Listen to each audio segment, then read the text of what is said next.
ओम नमो भगवते वासुदेवाय। कृष्णाय वासुदेवाय हरे परमात्मने प्रणतक्लेशनाशाय गोविंदाय नमो नमः। रमा एकादशी, कार्तिक कृष्ण पक्ष एकादशी। धर्मराज युधिष्ठिर बोले कि हे भगवान, अब आप मुझे कार्तिक मास के कृष्ण पक्ष की एकादशी की कथा सुनाइए। इस एकादशी का नाम क्या है और इससे कौन सा फल मिलता है? श्री कृष्ण भगवान बोले कि हे राजेश्वर, कार्तिक मास के कृष्ण पक्ष की एकादशी का नाम रमा एकादशी है। इसके व्रत से समस्त पाप नष्ट हो जाते हैं। इसकी कथा इस प्रकार है। प्राचीन काल में मुचकुंद नाम का एक राजा राज्य करता था। उसके इंद्र, वरुण, कुबेर, विभीषण आदि मित्र थे। वो सत्यवादी और विष्णु भक्त था। उसके एक उत्तम चंद्रभागा नाम की लड़की उत्पन्न हुई। उसने उस लड़की का विवाह राजा चंद्रसेन के पुत्र शोभन के साथ किया। एक समय जबकि वो अपनी ससुराल में थी, एक एकादशी पड़ी। चंद्रभागा सोचने लगे कि अब एकादशी समीप आ गई है, परंतु मेरे पति अत्यंत कमजोर हैं, इसलिए वो यह व्रत नहीं कर सकते। परंतु मेरे पिताजी की आज्ञा है कि जब दसवीं तिथि आए तो राज्य में ढिंढोरा पिटा। तो उसको सुनकर शोभन अपनी पत्नी के समीप गया और उसने पूछा कि हे प्रिय, तुम मुझे कुछ उपाय बतलाओ, क्योंकि यदि मैं व्रत करूंगा तो अवश्य ही मर जाऊंगा। इस पर चंद्रभागा बोली कि हे प्राणनाथ, मेरे पिता के राज्य में एकादशी के दिन कोई भी भोजन नहीं करता। यहाँ तक कि हाथी, घोड़ा, ऊंट आदि भी तृण, अन्न, जल आदि ग्रहण नहीं करते। फिर यहाँ मनुष्य कैसे भोजन कर सकते हैं? यदि आप भोजन करना चाहते हैं तो यहाँ से किसी दूसरे स्थान को चले जाइए, क्योंकि यदि आप इसी स्थान पर रहोगे तो आपको व्रत अवश्य ही करना पड़ेगा। इस पर शोभन बोला कि हे प्रिय, आपका कहना बिल्कुल उत्तम है। मैं अवश्य ही इस व्रत को करूँगा। मेरे भाग्य में जो लिखा है वो होगा। ऐसा विचार करके उसने एकादशी का व्रत किया। और जब सूर्य भगवान अस्त हो गए, जागरण के लिए रात्रि हुई, वो शोभन को दुख देने वाली थी। दूसरे दिन प्रातः सो होने से पहले शोभन इस संसार से चल बसा। राजा ने उसके मृतक शरीर का दहन करा दिया। चंद्रभागा अपने पति की आज्ञा अनुसार अग्नि में दहन न हुई, परंतु पिता के घर रहना उत्तम समझा। एकादशी के व्रत के प्रभाव से शोभन को मंदराचल पर्वत पर धन धान्य से युक्त, शत्रुओं से रहित एक उत्तम नगर प्राप्त हुआ। एक समय मुचकुंद नगर में रहने वाला एक सोम शर्मा नाम का ब्राह्मण तीर्थ यात्रा के लिए निकला।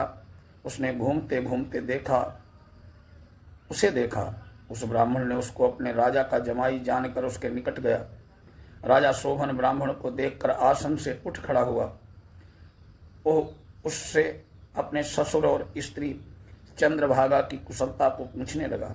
सोम शर्मा ब्राह्मण बोला कि राजन, हमारे राजा कुशल हैं तथा आपकी पत्नी चंद्रभागा भी कुशल से ही है। अब आप अपना वृत्तांत बतलाइए। मुझे बड़ा आश्चर्य है, ऐसा विचित्र और सुंदर नगर आपको किस प्रकार प्राप्त हुआ है? शोभन बोला, है ब्राह्मण, ये सब कार्तिक मास के कृष्ण पक्ष की रमा एकादशी के व्रत के प्रभाव से है। इसी से मुझे अनुपम नगर प्राप्त हुआ है, परंतु ये अध्रुव है। इस पर ब्राह्मण बोला, राजन, अध्रुव क्यों है और ध्रुव किस प्रकार हो सकता है? सो आप मुझे समझाइए। मैं आपके कहे अनुसार ही करूँगा। आप इसे किंचित मात्र भी झूठ न समझो। शोभन बोला, हे ब्राह्मण, मैं श्रद्धापूर्वक व्रत किया था, इसके प्रभाव से मुझे नगर प्राप्त हुआ। इस वृत्तांत को राजा मुचकुंद की पुत्री चंद्रभागा से कहोगे तो वह इसको ध्रुव बना सकती है। ब्राह्मण ने वहां जाकर चंद्रभागा से समस्त वृत्तांत कहा। इस पर राजकन्या चंद्रभागा बोली कि हे ब्राह्मण, आप मुझे उस नगर में ले चलिए। मैं अपने पति को देखना चाहती हूँ। मैंने अपने व्रत के प्रभाव से उस नगर को ध्रुव बना लूंगी। चंद्रभागा के वचनों को सुनकर वो सोम शर्मा ब्राह्मण को उसको मंदराचल पर्वत के पास वामदेव के आश्रम ले गया। वामदेव ने उसकी कथा को सुनकर चंद्रभागा को मंत्रों से अभिषेक किया। चंद्रभागा उसके मंत्रों और व्रतों के प्रभाव से दिव्य देह धारण करके पति के पास चली गई। शोभन ने अपनी स्त्री चंद्रभागा को देखकर प्रसन्नतापूर्वक उसे अपने वाम अंग में बिठाया। चंद्रभागा बोली कि हे प्राणनाथ, अब आप मेरे पुण्य को सुनिए। जब मैं अपने पिता के गृह में 8 साल की थी, तब से ही मैं यथाविधि एकादशी का व्रत करती थी। उन्हीं व्रतों के प्रभाव से आपका यह नगर ध्रुव हो जाएगा, समस्त कर्मों से युक्त होकर प्रलय के अंत तक रहेगा।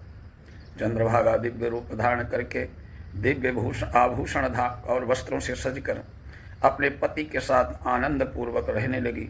शोभन भी उसके साथ आनंद पूर्वक रहने लगा। हे राजन, यह मैंने रमा एकादशी का महात्म्य कहा है। जो मनुष्य इस रमा एकादशी के व्रत को करते हैं, उनके समस्त ब्रह्म हत्या आदि के पाप भी नष्ट हो जाते हैं। जो मनुष्य एकादशी का महात्म्य सुनते हैं, वो विष्णु लोक को जाते हैं। भगवान विष्णु बड़े दयालु हैं, क्षमावान हैं। श्रद्धापूर्वक या विवश होकर भी यदि कोई उनका पूजन और एकादशी का व्रत करता है, वो उसे भी उत्तम फल प्रदान करते हैं। किंतु प्राणी को चाहिए कि वो भगवान की पूजा पूर्ण श्रद्धा भाव से करे। शोभन अपनी पत्नी द्वारा श्रद्धापूर्वक किए गए एकादशी के व्रतों के कारण अपने राज्य को स्थिर कर सका। ऐसी सुकर्मा पत्नी भगवान विष्णु की अनुकंपा से ही प्राप्त होती है। बोलिए लक्ष्मी नारायण भगवान की जय।